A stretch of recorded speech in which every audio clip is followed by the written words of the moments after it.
Hi friends, this is Rekha Srinivas. Welcome to Big Boss Chit Chat. What color game అండి, సూపర్గా ఉంది. మార్నింగే task పెట్టి అద్దరు కొట్టేసాడు. పాపం వాళ్ళు ఇంకా కాఫీలు తాగలేదు, నాష్టాలు చేయలేదు, ఏమీ చేయలేదు పాపం. అయినా కానీ టాస్క్ బాగా ఆడారు, చాలా ఎంజాయ్ చేశారు. ఇందులో ముఖ్యంగా చెప్పుకోవాలి అంటే మణికంఠ చిల్ అయిపోయాడు. అంటే యష్మి కూడా అది తర్వాత చెప్తాను. ఇది చాలా చాలా బాగుంది టాస్క్. నిఖిల్ కూడా చాలా చిల్ అయ్యాడు. ఒక దెయ్యం పట్టిన మనిషి ఎంత ఫ్రీగా ఉంటాడో అంత ఫ్రీగా ఎంజాయ్ చేశాడు. నెక్స్ట్ మణికంఠ యష్మి కూడా ఇద్దరు కలిపి ఆడుతున్నప్పుడు మణికంఠ విన్ అయ్యాడు, యష్మి కూడా ఓడిపోయింది కదా. మణికంఠ క్లాన్ విన్ అయ్యింది, యష్మి కూడా ఓడిపోయింది. కాబట్టి వాళ్ళు ఒక పనిష్మెంట్ ఇవ్వాలి అన్నారు. దానికి భలే చెప్పారు కదా. ఏంటి బెక్కబెక్కావ్ సూపర్గా ఉంది. ప్రేరణ ఐడియా సూపర్గా ఉంది, చాలా కామెడీగా అనిపించింది. యష్మి కూడా నీట్గా బాగానే చేసింది, సీరియస్గా అవ్వకుండా. ఇంకా అప్పుడు మణికంఠ ఫేస్ చూడాలి, ఇంకా రెక్కలు ఒకటే తక్కువ ఎగరడానికి. ఆ రకంగా చిల్ అయిపోయాడు, చాలా బాగుంది. ఆ రకంగా డే ఓపెనింగ్ సూపర్గా ఓపెన్ చేసేసారు. తర్వాత ఇది ఆ టాస్కులన్నీ క్లోజ్ చేసేసారండి. వైల్డ్ కార్డ్ ఎంట్రీ ఆపే టాస్క్లన్నీ క్లోజ్ చేసేసారు. నెక్స్ట్ వచ్చి ఇది శక్తి క్లాన్ విన్ అయ్యింది, కాంతారా క్లాన్ లూజ్ అయిపోయింది. కాబట్టి శక్తి క్లాన్ నుంచి ఒక అభ్యర్థిని చీఫ్ క్యాండిడేట్ కింద నిలబెట్టాలి అని డిసైడ్ చేయమని చెప్పారు. చెప్తే అక్కడ లొల్లి మొదలయ్యింది. చూడండి, ఎపిసోడ్లో చూపించాడో లేదో తెలియదు కానీ యష్మి గౌడ నెక్స్ట్ పృథ్వీ వీళ్ళిద్దరికీ లైట్గా పడిపోయింది. ఏడుపుల వరకు వెళ్ళిపోయినాయి అన్నమాట. నిఖిల్కేమో అయిన వాళ్ళు కాకుండా కొత్త వాళ్ళకి ఛాన్స్ ఇవ్వాలని ఉంది. ఆ రకంగా చూస్తే ఆదిత్య ఓంకి పృథ్వీరాజ్కి ఇవ్వాలని అనుకున్నాడు. తర్వాత ఇలాగ అనడంతో ఒకరు మైనస్ ఒకరు ప్లస్ ఒకరు చెప్పుకుని ఆ తర్వాత ఒకరు మైనస్ ఒకరికి వెళ్ళిపోవడం.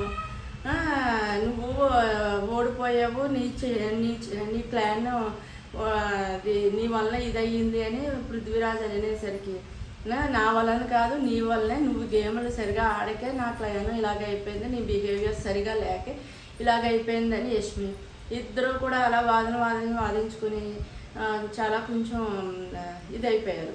కాబట్టి తర్వాత ఇద్దరిని తీసుకొచ్చి రాజీ చేసి కలిపాడు నిఖిల్. ఆదిత్యవంకి ఏదో ఒకటి సర్ది చెప్పేశారండి. మొత్తానికి పృథ్వీరాజ్ని చీఫ్ కంటెంటర్గా నిలబెట్టేశారు. అది కన్నడ ఓడు కాబట్టి కన్నడ ఓడిని నిలబెట్టాడు అని నేను అనుకోలేదు. ఏంటంటే అది ఆ క్లాన్ స్టార్టింగ్ అప్పటి నుంచి కూడా పృథ్వీరాజు అందులోనే ఉన్నాడు, శక్తి క్లాన్లోనే ఉన్నాడు, ఎటు జంప్ అవ్వలేదు. ఇది ఎక్కడికి వెళ్ళవలసిన ఛాన్స్ కూడా రాలేదు. అక్కడే నిలబడి ఆ క్లాన్కి ఫుల్గా తన సపోర్ట్ ఇచ్చాడు కాబట్టి తనకి రిజర్వే అనుకోవచ్చు. ఆదిత్యవము తర్వాత వచ్చిన ఆయనే, ఇది యష్మి కూడా తర్వాత వచ్చిన వాళ్ళే కాబట్టి 100% కరెక్ట్ నిర్ణయం అని అనుకోవాలన్నమాట. ఆ రకంగా పృథ్వీరాజు కంటెండర్గా నిలబడిపోయాడు. నెక్స్ట్ వచ్చండి, అసలు వీళ్ళకి ఇంకా కొత్త టాస్కులు కనపడవా ఏంటి? ప్రభావతి టాస్కు ఎన్నో రోజుల నుంచి చూస్తున్నాము, ఇంకా వేరే టాస్కులు కూడా చూడగానే అప్పుడు ఆడారు కదా అదే ఇది అన్నట్టుగానే ఇప్పుడు కూడా హ్యాపీ పప్పీ అని పెట్టారు. ఇది ఎన్నిసార్లు చూస్తాము, చూసి మనకే బోర్ కొడుతుంది. ఇది కంటెస్టెంట్స్ మారుతున్నారే తప్ప గేమ్స్ మారట్లేదు. ఇది అంతా ఆల్మోస్ట్ ఆల్ మన అందరికీ ముందు నుంచి చూసే వాళ్ళు అందరికీ తెలుసు. ఆ విధంగా ఇది అయిపోయింది అనమాట. అసలు నేను అయితే 4-5 సీజన్ నుంచి అదొకటి ఇదొకటి నెక్స్ట్ తర్వాత వస్తుంది చూడండి, థర్మాకోల్ బాల్స్ పెట్టుకుని గోన్ సంచిలో కట్టి సర్కిల్లో తిరగాలని, అది కూడా త్వరలో వస్తుంది చూడండి. అన్నీ అవే తీసుకొస్తున్నాడు. ఇంక కొంచెం కొత్తగా ఆలోచించి కొత్త సీజన్లో మొదలెడదాం అన్నది ఉండట్లేదు. ప్రభావతి 1, 2, 3 అన్నట్టు పెడుతున్నాడు ఇవన్నీ. కాబట్టి టాస్కులు కొంచెం డిఫరెంట్గా పెడితే చాలా బాగుంటుంది. నెక్స్ట్ వచ్చి హ్యాపీ పప్పీ టాస్క్లో వచ్చి అసలు ఒక్కొక్కరి టాలెంట్ భలే కనపడిందండి బాబు. ఇది నా బొమ్మ నువ్వు తీసుకురా, నీ బొమ్మ నేను తీసుకుని వస్తాను, అలాగే ఇలాగని మాట్లాడుకోవడంలో మనోడు ఉన్నాడు కదా జెండు బామ్ క్యాండిడేట్ అని ఎందుకు అన్నానో తర్వాత చెప్తాను. మీ బొమ్మ నేను తెస్తాను, నా బొమ్మ నువ్వు తొయ్యే అన్నాను. అప్పటికే ఒకరికొకరు మ్యాచ్ చేసేసుకుంటాం మొదలెట్టేశారు. ఎప్పుడైనా సరే అంతే కదా. ఇప్పుడు నాకు టాలెంట్ ఉంది, మణికంఠ లాంటి వాడి బొమ్మ నేను ఎలాగైనా తెచ్చేస్తాను. తన చేతిలో నా బొమ్మ ఉంటుంది కాబట్టి తను ఏది కూడా సరిగా చేయలేడు. తన చేతిలో నా బొమ్మ ఉంటే రిస్కే కదా. ఇది ఇలాంటి చోట త్యాగాలు ఎవరు చేయలేరు కదా. అందువలన సీత లేదు, మేము ఆల్రెడీ మాట్లాడేసుకున్నాము అన్నాడు. అక్కడ ఆదిత్య అన్న ఫ్రీగా ఉన్నాడు, అక్కడికి వెళ్ళి అడుగు అన్నది. కానీ తనకు కేరే చేయలేదు. అయిపోయింది. తర్వాత నిఖిల్, నోబిల్ వీళ్ళంతా కలిపి ఒకరికొకరు సెట్ చేసేసుకున్నారు గేమ్ని. లాస్ట్లో వచ్చి అడిగితే ఆల్రెడీ సెట్ అయిపోయిన వాళ్ళు అది కూడా ఈ అబ్బాయిని తీసుకుంటాం చాలా రిస్క్ అండి. వాళ్ళ నెత్తి మీద వాళ్ళ కుంపుడు పెట్టుకున్నట్టే.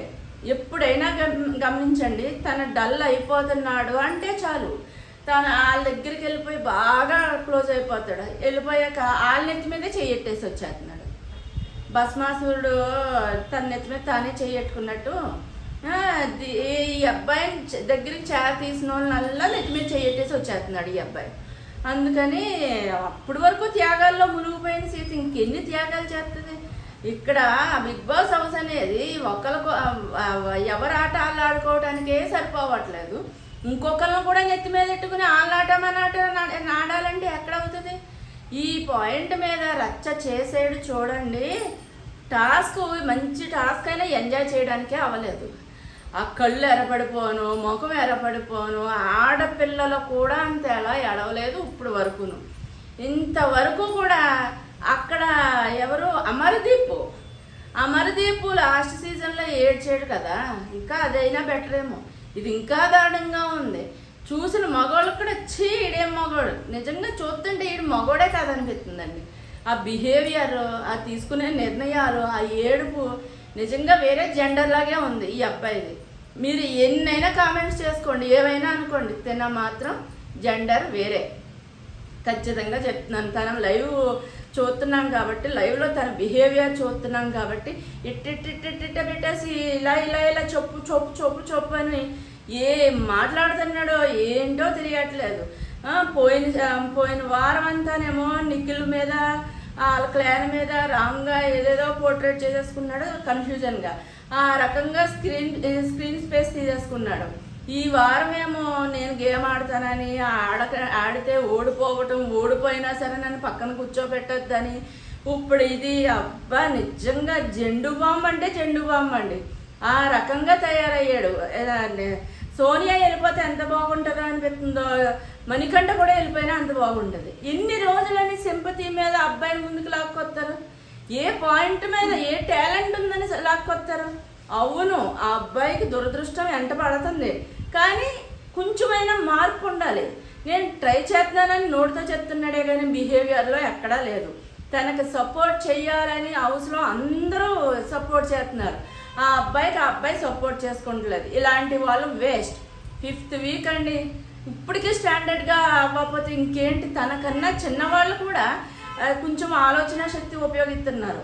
పోలే ఆ వేరే వాళ్ళకి హెల్ప్ చేసినా చెయ్యకపోయినా వాళ్ళకి అడ్డం అవ్వకూడదు, ఆడి వాళ్ళకి అడ్డం అవ్వకూడదు. ఈ రకంగా ఉన్నాడు అనమాట.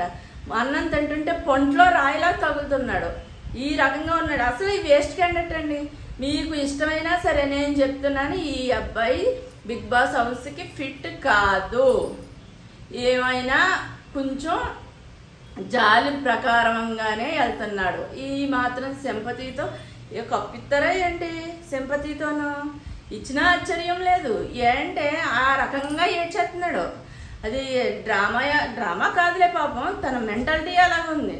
అలాంటి వాడిని ఏదో పక్కకి పెట్టేయాలే తప్ప కప్పు వరకు వెళ్ళే ఛాన్సే లేదు. ఈ రకంగా జెండు బామ్ మణికంఠ అన్నాను అనమాట.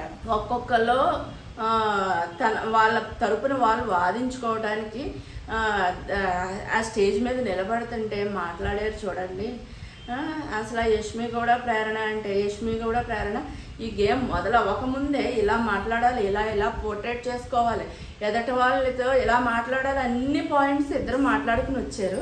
చివరికి వాళ్ళిద్దరికే పడింది పిడి. అది ఇద్దరు మాట్లాడుకున్న పాయింట్సే ప్రేరణ చెప్తుంటే యష్మి గౌడకి లోపల కొత్తలు ఆడిపోయి గివప్ ఇచ్చేసింది గివప్ ఇవ్వలేదు, ఎదటి వాళ్ళు ఛాన్స్ ఇచ్చేసారు అనమాట ప్రేరణకి. ఆ రకంగా ఎన్నిసార్లు ప్రేరణ సేఫ్ అయ్యి మళ్ళీ గేమ్లోకి వెళ్ళింది. నెక్స్ట్ వచ్చి ఆదిత్య ఓం గారు ఈ వీక్ చాలా బాగా ఆడుతున్నారని అనుకోవాలి. గేమ్లో ఎంత బాగా ఆడారండి. ఈరోజు నిన్న లైవ్లో అసలు తనకు తాను సపోర్ట్గా మాట్లాడుకోవాలి, తనకు తాను ఏంటో చీఫ్కి ఎంత వరకు నేను కరెక్ట్ అని చెప్పుకునే పద్ధతిలో ఎంత సూపర్ ఉందంటే అంత సూపర్, అబ్బా అనిపించింది అనమాట. ఆ రకంగా మాట్లాడారు ఆయన. నిజమే కదా అనిపించింది. అయినా కానీ అది తన ఆదిత్య ఓం గారిని పక్కన పెట్టేసి ప్రేరణకు ఓటేసేసారు. ఈ రకంగా చాలామందిని పక్కనట్టవలసి వచ్చింది అనమాట ప్రేరణ వల్ల. తను మాట్లాడే పద్ధతి కూడా బాగుంది, తనకు తాను పోర్ట్రేట్ చేసుకునేది చాలా బాగుంది. ఆ రకంగా అందరూ కన్విన్స్ అవ్వాల్సి వచ్చింది. నెక్స్ట్ లాస్ట్కి వచ్చేసరికండి అమ్మాయి అయినా లాస్ట్ వరకు నిలబడటం. లాస్ట్లో పడింది ఎవరికి, నిఖిల్కి యష్మి ప్రేరణకి పడిందండి. నిఖిల్కి ప్రేరణకి పడితే ఖచ్చితంగా నిఖిల్ని ఉంచుతారు, ప్రేరణని తీసేస్తారేమో. వీళ్ళు గేము కొంచెం ముందుకు వెళ్ళి చెప్పాల్సి వస్తుంది. లాస్ట్ ఫోర్ ఎవరున్నారు, ప్రేరణ, నబీలు, ఇంకొకళ్ళు ఎవరు, నబీలు, ఇది నిఖిల్, ఈ ముగ్గురు ఉన్నారండి. ఈ ముగ్గురు ఉంటే నిఖిల్ అన్నాడు నేను ప్రేరణ బొమ్మ తీసుకొస్తాను, ప్రేరణ నీ బొమ్మ తీసుకొస్తుంది, నువ్వేమో ప్రేరణ బొమ్మ తీసుకుందిరా అన్నాడు. అంటే నాకు అర్థం కాలేదు. నిఖిల్ ప్రేరణ బొమ్మ అంట, నబీలు నిఖిల్ బొమ్మ అంట, ప్రేరణ వచ్చి నబీల్ బొమ్మ అంట. ఈ రకంగా చూస్తే నిఖిల్ సేఫ్ సైడే కదా, తన ప్రేరణని తీసుకొచ్చేస్తాడు ఖచ్చితంగా. నబీలు సెకండ్ ప్లేస్లో ఫుల్ ఫాస్ట్గా పరిగెడుతున్నాడు. ఆ రకంగా నిఖిల్ సేఫ్. ఇటు వచ్చి వీళ్ళిద్దరిలో ఎవరో ఒకరు ఇరుక్కుపోతారో అనుకున్నాను నేను. అసలు భలే గేమ్ ప్లాన్ చేశాడు కదా అనుకున్నాను. ఇది కొంచెం మైండ్ పెట్టి ఆలోచించండి, మీకు ఐడియా తడుతుంది. అలాంటిది గేమ్ ఇంకా నిఖిల్ టాప్లో నిలబడిపోతాడు, మళ్ళీ కంటెంటర్గా నిలబడతాడు, ఏదో ఉంది మొత్తం మీద. ఇది నాకు కూడా అర్థం కానిది ఏదో ఉంది ఇందులో పాయింట్ అనుకున్నాను. లాస్ట్గా చూస్తే ప్రేరణకి నిఖిల్కి పడింది. అబ్బా సూపర్, ఎత్తుకుపై ఎత్తు అనుకున్నాను అనమాట. ఆ రకంగా ఇద్దరిలోంచి నిఖిల్ పక్కనెట్టేశారండి, ప్రేరణని నిలబెట్టారు. ఫైనల్గా చూస్తేనేమో ప్రేరణ ప్లస్ నబీల్ ఉన్నాడు. ఈ నబీలు ప్రేరణ అప్పటి వరకు ఆడింది, ఆ అమ్మాయికి అదే హెవీ అయిపోయింది. ఆడింది అప్పటి వరకు 5-6 సార్లు చెప్పుకోవాల్సి వచ్చింది, చెప్పుకున్నది. ఇంకా తనకి ఎంత అవుతుందో ఆ ఫుల్ ఇచ్చేసి అయిపోయింది అనమాట. తన బ్యాటరీ లో అయిపోయింది. ఆ తర్వాత నబీల్ చెప్పాడండి, చాణక్యుడు అనిపించుకున్నాడు. అందరూ వరుసగా ఉంటే ఇప్పుడు ఆదిత్య ఓం గారు ఉన్నారు, ఆయనతో నేను బాండింగ్ ఎలా చేశాను. తర్వాత మణికంఠ ఉన్నాడు, తనని డే 1 నుంచి నేను మోటివేట్ చేసుకుంటూ వస్తున్నాను. తన ఎంత డౌన్లో ఉన్నా పైకి తీసుకుని వస్తున్నాను. నైనికాకి పలానప్పుడు హెల్ప్ చేశాను. నిఖిల్ని చూసేసరికి నేను డే 1లోనే ఫస్ట్ వీక్లోనే చీఫ్ అవ్వాల్సింది, వాళ్ళు తీసుకున్న నిర్ణయం వల్ల నేను అవ్వలేకపోయానని చెప్పాడు.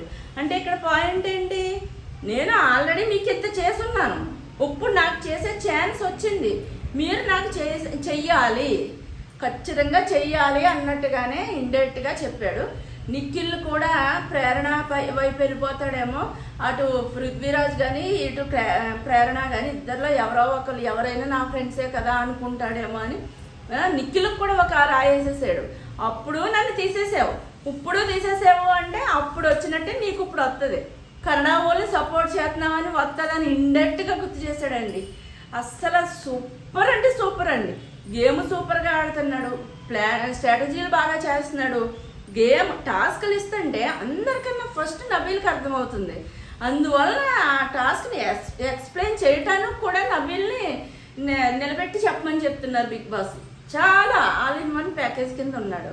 కాకపోతే నిఖిల్ పైకి కనపడుతున్నాడు, నబీల్ పైకి కనపడతలేదు. ఇప్పుడే కనపడుతున్నాడు. నిజంగా సూపర్గా ప్లాన్ వేసాడు అనుకున్నాను అనమాట. సీతకి చెప్పేది సీతకి, ఎవరికి చెప్పేది వాళ్ళకి చెప్పాడు చూడండి. ఎవరు కూడా తీసి పాడేయలేరు అన్నట్టుగా. కాకపోతే యష్మి గౌడకి అంతగా ఏమీ చెప్పినట్టు లేడు. అంటే తనకి ఒక అండర్స్టాండింగ్ లేదు. లాస్ట్కి వచ్చేసరికి పృథ్వీరాజ్ని ఒక్కొక్కరు ఇండివిజువాలిటీ ఓట్లు తీసుకోండి అని చెప్పేసరికి పృథ్వీ పక్కకి తీసుకెళ్ళి ఒక్కొక్కరిని అడిగగా 4 మెంబర్స్ నబీల్కి వేసారు, 3 మెంబర్స్ ఇది ప్రేరణకి వేసారు. ఆ విధంగా నబీలు కంటెస్టెంట్ కింద అదే చీఫ్ కంటెస్టెంట్గా నిలబడిపోయారు. ఈరోజు లైవ్లో ఏమన్నా చూపించవచ్చు. పృథ్వీరాజు నబీలు ఇద్దరికి టాస్క్ పెట్టి మళ్ళీ ఆడించవచ్చు. ఆ రోజు చూశారు కదా, అది పట్టుకుని నిలబడతాం వారావారిగా. ఆ రకంగా ఈరోజు మళ్ళీ టాస్క్ ఉండబోతుంది. వాళ్ళిద్దరు కింగులు లాంటి వాళ్ళు కాబట్టి టాస్క్ కూడా ఒక రేంజ్లో ఇవ్వచ్చు అని నేను అనుకుంటున్నాను. కాబట్టి ఏ రకంగా ఉంటుందో రసవత్తరంగా మారిపోతుంది. ఏదో స్మూత్గా సప్పగా వెళ్తుందన్న సీజన్ 8 మంచి టర్నింగ్ తిప్పారనే అనుకోవాలి. వైల్డ్ కార్డ్ ఎంట్రీలు ఒక్కరు కాదు, ఇద్దరు కాదు, 8 అంట. మెహబూబ్ అయితే కన్ఫామ్ అయిపోయాడు. ఇంకా ముక్కాలు ఎవరెవరో ఉన్నారు. ఇవన్నీ మనం ఒకటి అనుకుంటుంటే తర్వాత ఇంకోటి జరుగుతున్నాయి. ఈ రకంగా ఉన్నాయి కాబట్టి మంచి కిక్ ఇచ్చే గేమ్ షో అయ్యేలాగా ఉంది. ఈరోజు టాస్క్ వాళ్ళిద్దరిలో ఎవరు ఆడతారో, ఎవరు నెగ్గుతారో, నెక్స్ట్ చీఫ్ ఎవరు అవుతారు చూద్దాం. ఎవరైనా నా ఛానల్ సబ్స్క్రైబ్ చేసుకున్న వాళ్ళు ఉంటే సబ్స్క్రైబ్ చేసుకోండి, షేర్ చేయండి, లైక్ చేయండి, లేదు డిస్లైక్ చేయండి, ఏదో ఒకటి అంటూ చేయండి. Bye friends.